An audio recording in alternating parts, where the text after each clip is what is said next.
ଶୁଣିବା ହେଲା। ଶୁଣିବା ଗପ କ'ଣ? ଗପ ନାଁ କ'ଣ? ନା କାଉ ଆଉ ମାଠିଆ ଗପ ହେଲା। ଜାଣିଛ?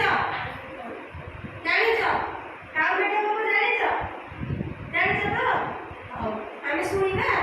ହଉ ଆମର ବୈଶାଖ ମାସ, ବୈଶାଖ ମାସରେ ବହୁତ ଖରା, ବହୁତ ଖରା। କାଉଟିଏ ଉଡ଼ି ଉଡ଼ି ଯାଉଥିଲା। ଉଡ଼ି ଉଡ଼ି ଯିବା ବାଟରେ ତାକୁ ଭାରି ଶୋଷ ହେଲା। କ'ଣ ହେଲା? ଶୋଷ ହେଲା। ସିଏ ଶୋଷ କଲା ଭିତରେ କିଛି ଦୂରରୁ ଦେଖିଲା ଗୋଟିଏ କୂଅ ଅଛି। କୂଅ ଉପରେ ଯାଇ ଦେଖିଲା, କୂଅରେ ପାଣି କୋଉଠି? ଯାଇ ବହୁତ ତଳେ। ସିଏ ତା ଥଣ୍ଟ ପାଇବ କି? ତା ଥଣ୍ଟ ଆଉ ପାଇଲାନି। ସିଏ ଆଉ ପାଣି ସେଠି ପିଇ ପାଇଲା ନାହିଁ। ତାକୁ ଶୋଷ ପୁଣି, ସେ ପୁଣି ଉଡ଼ି ଉଡ଼ି ଗଲା। କିଛି ଦୂରରେ ଗୋଟେ ମାଠିଆ ଦେଖିଲା। ମାଠିଆ ଭିତରେ ପାଣି ଥିଲା। ମାଠିଆ ଭିତରେ ବି ପାଣି ତଳେ ଥିଲା। କିନ୍ତୁ କ'ଣ ହେଲା? ତା ଥଣ୍ଟ ବି ପାଇଲା ନାହିଁ। ସେ କ'ଣ କଲା? ନା ତା ବୁଦ୍ଧି ଖର୍ଚ୍ଚ କରି ଗୋଡ଼ି ପକେଇଲା ପାଣିରେ। ଗୋଡ଼ି ପକେଇବା ଦ୍ୱାରା ମାଠିଆ ଭିତରେ ପାଣିଟା ଉପରକୁ ଉଠିଲା।